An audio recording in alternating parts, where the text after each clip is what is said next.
Subscribe करें हमारा official YouTube channel और बेल आइकन दबाकर पाएं सभी नोटिफिकेशन। ਪੰਜਾਬ ਦੇ ਵਿੱਚ ਨਵੀਂ ਕੈਬਨਿਟ ਦੇ ਚਿਹਰੇ ਫਾਈਨਲ ਹੋ ਚੁੱਕੇ ਨੇ, ਲਿਸਟ ਆ ਚੁੱਕੀ ਹੈ ਤੇ ਐਤਵਾਰ ਸ਼ਾਮੀ 4:30 ਵਜੇ ਨਵੇਂ ਮੰਤਰੀ ਸ਼ਪਥ ਲੈਣਗੇ।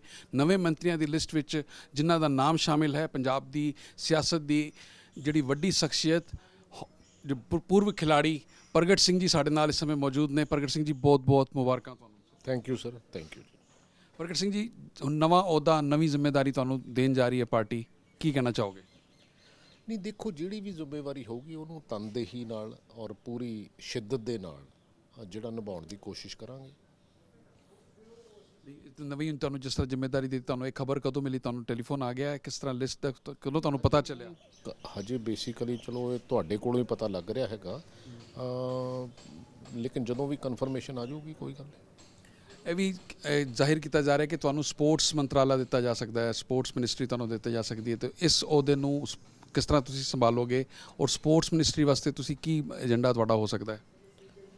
ਨਹੀਂ ਦੇਖੋ, ਸਪੋਰਟਸ ਤਾਂ ਮੇਰੀ ਬੈਕਗਰਾਊਂਡ ਹੀ ਆ, ਤੇ ਉਹਦੇ 'ਤੇ ਦੇਖੋ ਉਹਦਾ ਮਾਹੌਲ ਬਣਾਉਣਾ, ਉਹਦੀ ਬੇਸ ਨੂੰ ਐਕਸਪੈਂਡ ਕਰਨਾ, ਉਹਦੇ ਤੋਂ ਸਪੈਸ਼ਲਾਈਜੇਸ਼ਨ ਤੇ ਸੁਪਰ ਸਪੈਸ਼ਲਾਈਜੇਸ਼ਨ, ਸੋ ਇਹ ਪੈਰਾਮੀਟਰਸ ਹੈਗੇ ਆ। ਬੇਸਿਕ ਇਹ ਲੌਂਗ ਟਰਮ ਦਾ ਕੰਮ ਹੈ, ਕੋਈ ਸ਼ਾਰਟ ਟਰਮ ਦਾ ਕੰਮ ਨਹੀਂ। ਆਪਾਂ ਇਹ ਕਹੀਏ ਵੀ ਸਵਿਚ ਔਨ ਆਫ ਕਰ ਦੇਣਾ, ਕਿਉਂਕਿ ਕਿਸੇ ਵੀ ਖਿਡਾਰੀ ਨੂੰ ਉਸ ਲੈਵਲ ਤੱਕ ਪਹੁੰਚਣ ਲਈ ਜਿਹੜੇ ਪੈਰਾਮੀਟਰਸ ਦੀ ਜ਼ਰੂਰਤ ਹੈ ਉਹਨੂੰ ਐਸਟੈਬਲਿਸ਼ ਕਰਨਾ ਜਿਹੜਾ ਉਹ ਮੈਨੂੰ ਲੱਗਦਾ ਉਹਦੀ ਜ਼ਰੂਰਤ ਹੈਗੀ ਆ। ਪੰਜਾਬ ਕਾਂਗਰਸ ਦੇ ਵਿੱਚ ਜੋ ਪਿਛਲੇ ਦਿਨੀ ਸਾਰੇ ਸਰਕਮਸਟੈਂਸਿਸ ਹੋਏ, ਅਸੀਂ ਦੇਖਿਆ ਜੋ ਗੁੱਟਬਾਜੀ ਦੇ ਚਲਦੇ ਜੋ ਹਸ਼ਰ ਹੋਇਆ ਸਾਰੀ ਦੁਨੀਆ ਨੇ ਦੇਖਿਆ। ਹੁਣ ਤੁਸੀਂ ਇਸ ਚੀਜ਼ ਨੂੰ ਕਿਸ ਤਰ੍ਹਾਂ ਅਸ਼ੋਰ ਕਰੋਗੇ ਕਿ ਨਵੀਂ ਸਰਕਾਰ, ਨਵੇਂ ਚਿਹਰੇ, ਇਹੋ ਜਿਹੀ ਕੋਈ ਨਵੀਂ ਚੀਜ਼, ਕੋਈ ਗੁੱਟਬਾਜੀ ਦੁਬਾਰਾ ਸਾਹਮਣੇ ਨਹੀਂ ਆਏਗੀ? ਨਹੀਂ, ਗੁੱਟਬਾਜੀ ਹੈ ਨਹੀਂ ਹੈ ਸਰ, ਹੈਗੀ ਤੇ ਸੀ, ਸਾਰੀ ਦੁਨੀਆ ਨੇ ਦੇਖਿਆ ਜੋ ਹੋਇਆ ਹੈ ਤੇ ਗੁੱਟਬਾਜੀ ਦਾ ਹੀ ਪਰਿਣਾਮ ਹੈ। It is a difference of opinion, ਕਿਉਂਕਿ ਮੈਂ ਹਮੇਸ਼ਾ ਕਦੀ ਚਿਹਰਿਆਂ ਦੀ ਰਾਜਨੀਤੀ ਨਹੀਂ ਕੀਤੀ। ਚਿਹਰਾ ਕੋਈ ਵੀ ਹੋ ਸਕਦਾ, ਲੇਕਿਨ ਡਿਲੀਵਰੀ ਜਿਹੜੀ ਆ, ਇਸ਼ੂਜ਼ ਦੀ ਡਿਲੀਵਰੀ ਉਹ ਜ਼ਰੂਰੀ ਆ। ਕਿਸੇ ਪਾਰਟੀ ਲਈ ਵੀ ਜ਼ਰੂਰੀ ਆ, ਕਿਸੇ ਗਵਰਨਮੈਂਟ ਲਈ ਵੀ ਜ਼ਰੂਰੀ ਆ। ਸੋ ਮੈਂ ਤਾਂ ਹਮੇਸ਼ਾ ਉਹਦੇ 'ਤੇ ਖੜਾ ਰਹਿਣਾ, ਉਹਦੇ 'ਤੇ ਆਉਣ ਵਾਲੇ ਸਮੇਂ 'ਚ ਖੜਾ ਰਹਿਣਾ। ਇੱਕ ਅਸੀਂ ਇਹ ਦੇਖ ਰਹੇ ਹਾਂ ਕੈਪਟਨ ਅਮਰਿੰਦਰ ਸਿੰਘ ਵਰਸਸ ਨਵਜੋਤ ਸਿੱਧੂ, ਇਹ ਜਿਹੜੀ ਤਲਖੀ ਹੈ, ਇਹ ਜਿਹੜੀ ਇੱਕ ਤਰ੍ਹਾਂ ਦੀ ਬਿਟਰਨੈਸ ਹੈ, ਉਹ ਅਜੇ ਵੀ ਜਾਰੀ ਹੈ। ਮੈਨੂੰ ਲੱਗਦਾ ਹੋਣੀ ਨਹੀਂ ਚਾਹੀਦੀ, ਪਰ ਹੈਗੀ ਤੇ ਹੈ। ਦੇਖੋ, ਕੈਪਟਨ ਸਾਹਿਬ ਬਹੁਤ ਮੈਚਿਓਰ ਔਰ ਬੜੇ ਸੀਨੀਅਰ ਲੀਡਰ ਹੈਗੇ ਆ। 2017 'ਚ ਉਹਨਾਂ ਦੇ ਚਿਹਰੇ ਨੂੰ ਇਹ ਸਰਕਾਰ ਬਣੀ ਸੀ, ਲੇਕਿਨ ਇਸ਼ੂਜ਼ ਦੀ ਪਰਫਾਰਮੈਂਸ ਦੀ ਕਿਤੇ ਨਾ ਕਿਤੇ ਜ਼ਰੂਰਤ ਸੀਗੀ, ਉਹ ਨਹੀਂ ਹੋਇਆ। ਤੇ ਕਿਉਂਕਿ ਲੋਕੀ ਜਿਹੜੇ ਹੈਗੇ ਆ ਉਹ ਐਕਸਪੈਕਟ ਕਰਦੇ ਆ ਡਿਫਰੈਂਟ ਕਾਈਂਡ ਆਫ ਐਕਸਪੈਕਟੇਸ਼ਨ, ਤੇ ਸਾਨੂੰ ਜਿਹੜੇ ਇਸ਼ੂਜ਼ ਹੈਗੇ ਆ ਉਹ ਬੜੇ ਕਲੀਅਰ ਕੱਟ ਮੈਂਡੇਟ ਲੈ ਕੇ ਉਹਨੂੰ ਅੱਗੇ ਵਧਣ ਦੀ ਜ਼ਰੂਰਤ ਹੈਗੀ। ਅਸੀਂ ਦੇਖਿਆ ਕਈ ਮਿਨਿਸਟਰਸ ਨੂੰ ਡ੍ਰੌਪ ਕੀਤਾ ਗਿਆ, ਕਈ ਮਿਨਿਸਟਰਸ ਨੂੰ ਫਿਰ ਤੋਂ ਰਿਟੇਨ ਕੀਤਾ ਗਿਆ। ਇਸ ਕੈਬਨਿਟ ਦੀ ਲਿਸਟ ਨੂੰ ਲੈ ਕੇ ਬੜੀ ਮਾਥਾਪੱਚੀ ਹੋਈ, ਦਿੱਲੀ ਸੀਐਮ ਸਾਹਿਬ ਦੇ ਬੜੇ ਗੇੜੇ ਲੱਗੇ, ਇਸ ਬਾਰੇ ਕੀ ਕਹਿਣਾ ਚਾਹੋਗੇ? ਦੇਖੋ, ਕਈ ਐਂਗਲਸ ਤੋਂ ਹੀ ਮੇਰਾ ਖਿਆਲ ਹੈ ਵੀ ਉਹਨੂੰ ਡਿਸਕਸ ਕੀਤਾ ਗਿਆ ਹੋਊਗਾ, ਕਿਉਂਕਿ ਜਿਹੜੀ ਸਾਡੀ ਹਾਈ ਕਮਾਂਡ ਹੈਗੀ ਆ, ਦੇ ਆਰ ਮੈਚਿਓਰ ਇਨਫ ਵੀ ਹਾਂ ਵੀ ਕੀ ਸਿਚੁਏਸ਼ਨ ਕਿੱਦਾਂ ਹੁੰਦੀ ਆ, ਕੀ ਸਿਚੁਏਸ਼ਨ ਕਿੱਦਾਂ ਹੁੰਦੀ ਆ। ਬੇਸਿਕਲੀ ਜਿਹੜੀ ਇਹਦੀ ਫੇਸ ਵੈਲਿਊ ਹੈਗੀ ਆ ਉਹਨੂੰ ਅਪਲਿਫਟ ਕਿੱਦਾਂ ਕਰਨਾ, ਇਹ 'ਤੇ ਕੋਈ ਸ਼ੱਕ ਵਾਲੀ ਗੱਲ ਨਹੀਂ ਵੀ ਜਦੋਂ 4.5 ਸਾਲ ਸਰਕਾਰ ਦੇ ਹੋ ਚੁੱਕੇ ਹੋਣ ਤੇ ਉਹਦੇ ਵਿੱਚ ਜਦੋਂ ਐਂਟੀ ਇਨਕੰਬੈਂਸੀ ਵੀ ਆਉਂਦੀ ਹੈਗੀ ਆ, so there are number of issues ਜਿਹੜੇ ਡਿਸਕਸ ਹੋਏ ਹੈਗੇ ਆ। ਔਰ ਉਹਦੇ ਤੋਂ ਬਾਅਦ ਜੋ ਵੀ ਹੋ ਰਿਹਾ ਹੈਗਾ ਜਾਂ ਜੋ ਵੀ ਹੋਇਆ ਹੈਗਾ ਹੁਣ ਤੱਕ, ਮੈਨੂੰ ਲੱਗਦਾ ਕਿ ਪਾਰਟੀ ਦੀ ਔਰ ਸਰਕਾਰ ਦੀ ਬਿਹਤਰੀ ਲਈ ਹੋਇਆ। ਪਹਿਲਾਂ ਜੋ ਸਰਕਾਰ ਸੀ ਕੈਪਟਨ ਅਮਰਿੰਦਰ ਸਿੰਘ ਜੀ ਦੀ, ਉਹਨਾਂ ਬਾਰੇ ਇਹ ਕਿਹਾ ਜਾਂਦਾ ਸੀ ਕਿ ਕਈ ਸਾਰੇ ਇਲੈਕਸ਼ਨ ਪ੍ਰੋਮਿਸਿਸ ਸੀ, ਚੋਣ ਵਾਅਦੇ ਸੀ ਜਿਹੜੇ ਪੂਰੇ ਨਹੀਂ ਕੀਤੇ ਗਏ। ਹੁਣ ਬੜਾ ਥੋੜ੍ਹਾ ਜਿਹਾ ਸਮਾਂ ਰਹਿ ਗਿਆ, ਨਵੀਂ ਟੀਮ, ਤੁਸੀਂ ਵੀ ਮੰਤਰੀ ਹੋ ਗਏ ਹੋ, ਨਵੀਂ ਟੀਮ ਦੇ ਵਿੱਚ ਹੁਣ ਇੱਕ ਛੋਟੇ ਜਿਹੇ ਟਾਈਮ ਦੇ ਵਿੱਚ ਸਾਰੇ ਵਾਅਦੇ ਪੂਰੇ ਕਰਨ ਦੀ ਪ੍ਰਾਇੋਰਟੀ ਕਿਸ ਤਰ੍ਹਾਂ ਡਿਸਾਈਡ ਕਰੋਗੇ? ਦੇਖੋ, ਮੇਨ ਜਿਹੜੇ 5-4 ਇਸ਼ੂ ਹੈਗੇ ਆ, ਉਹਦੇ ਵਿੱਚ ਡਰੱਗਸ ਦਾ ਹੈ, ਉਹਦੇ ਵਿੱਚ ਬੇਅਦਬੀ ਦਾ ਹੈ, ਉਹਦੇ ਵਿੱਚ ਪਾਵਰ ਪਰਚੇਜ਼ ਸਭ ਤੋਂ, ਕਿਉਂਕਿ ਇਹ ਬੇਸਿਕਲੀ ਇਹ 90 ਦਿਨ ਜਿਹੜੇ ਆ ਇਹ ਪਾਰਟੀ ਦੀ ਵੀ, ਸਰਕਾਰ ਦੀ ਵੀ ਔਰ ਪੰਜਾਬ ਦੀ ਦਿਸ਼ਾ ਤੈਅ ਕਰਨਗੇ ਵੀ ਪੰਜਾਬ ਨੇ ਕਿੱਧਰ ਨੂੰ ਤੁਰਨਾ ਹੈਗਾ। ਸੋ ਵੀ ਹੈਵ ਟੂ ਵਰਕ 24/7, ਔਰ ਜਿਹਦੇ ਵਿੱਚ ਜੋਸ਼ ਵੀ ਹੋਣਾ ਚਾਹੀਦਾ, ਹੋਸ਼ ਵੀ ਹੋਣਾ ਚਾਹੀਦਾ, ਲੋਕਾਂ ਨਾਲ ਕਨੈਕਟ ਵੀ ਹੋਣਾ ਚਾਹੀਦਾ। ਇਹ ਸਾਰੀਆਂ ਚੀਜ਼ਾਂ ਜਿਹੜੀਆਂ, ਔਰ ਸਭ ਤੋਂ ਵੱਡੀ ਗੱਲ ਹੈ ਕਿ ਉਸ ਨੂੰ ਕਰਨ ਦੀ ਇੱਛਾ ਔਰ ਉਹਦੇ ਵਿੱਚ ਬੇਸਿਕਲੀ ਡਿਲੀਵਰੀ, ਇਹ ਸਾਰੀਆਂ ਚੀਜ਼ਾਂ ਦੀ ਰਿਕੁਆਇਰਮੈਂਟ ਹੈਗੀ ਆ। ਤੁਸੀਂ ਮੰਨਦੇ ਹੋ ਨਵੀਂ ਸਰਕਾਰ ਦੀ ਪੋਲੀਟੀਕਲ ਵਿਲ ਹੋਏਗੀ ਸਾਰੀ ਚੀਜ਼ਾਂ ਨੂੰ ਐਡਰੈਸ ਕਰਨ ਦੀ?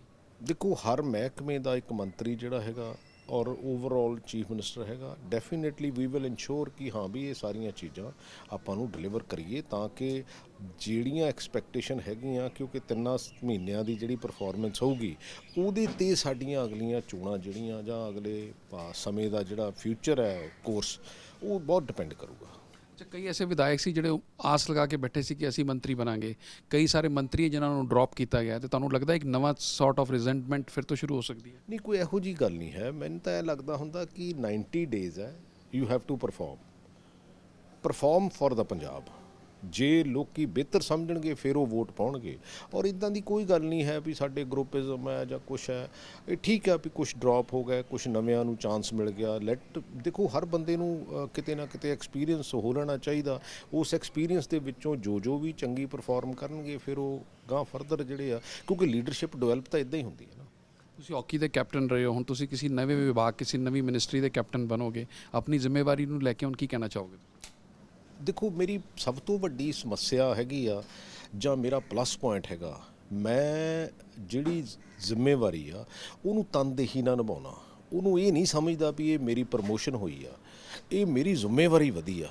ਔਰ ਉਸ ਜ਼ਿੰਮੇਵਾਰੀ ਨੂੰ ਜਿੰਨੀ ਕੁ ਮੇਰੀ ਸਮਝ ਹੈਗੀ ਆ ਉਹਨੂੰ ਪੂਰੀ ਦ੍ਰਿੜਤਾ ਨਾਲ, ਜੇ ਮੈਨੂੰ ਕਿਸੇ ਤੋਂ ਕੁਝ ਪੁੱਛਣਾ ਪੈਂਦਾ, ਕਿਸੇ ਕੋ ਕੁਝ ਸਮਝਣਾ ਪੈਂਦਾ, ਤੇ ਮੈਨੂੰ ਉਹਦੇ 'ਚ ਸੰਗ ਸ਼ਰਮ ਨਹੀਂ ਹੈ।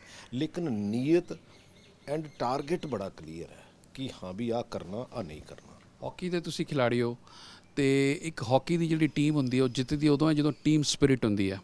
ਨਵੀਂ ਟੀਮ ਜਿਹੜੀ ਪੋਲੀਟੀਕਲ ਹੈ, ਜਿਹੜੀ ਨਵੀਂ ਮੰਤਰੀਆਂ ਦੀ, ਇਹਦੇ 'ਚ ਵੀ ਉਹ ਟੀਮ ਸਪਿਰਿਟ ਤੁਸੀਂ ਆਸ ਕਰਦੇ ਹੋਏਗੀ? ਡੈਫੀਨੇਟਲੀ, ਕਿਉਂ ਨਹੀਂ। ਮੈਂ ਤਾਂ ਹਮੇਸ਼ਾ ਇੱਕੋ ਗੱਲ ਕਹਿਣਾ ਹੁੰਦਾ ਵੀ ਲੈਟ ਅਸ ਮੇਕ ਏ ਟੀਮ, ਕਿਉਂਕਿ ਇਕੱਲਾ ਬੰਦਾ ਨਹੀਂ ਕੋਈ ਜਿੱਤਦਾ, ਨਾ ਕੋਈ ਇਕੱਲਾ ਹਾਰਦਾ ਹੀ ਆ।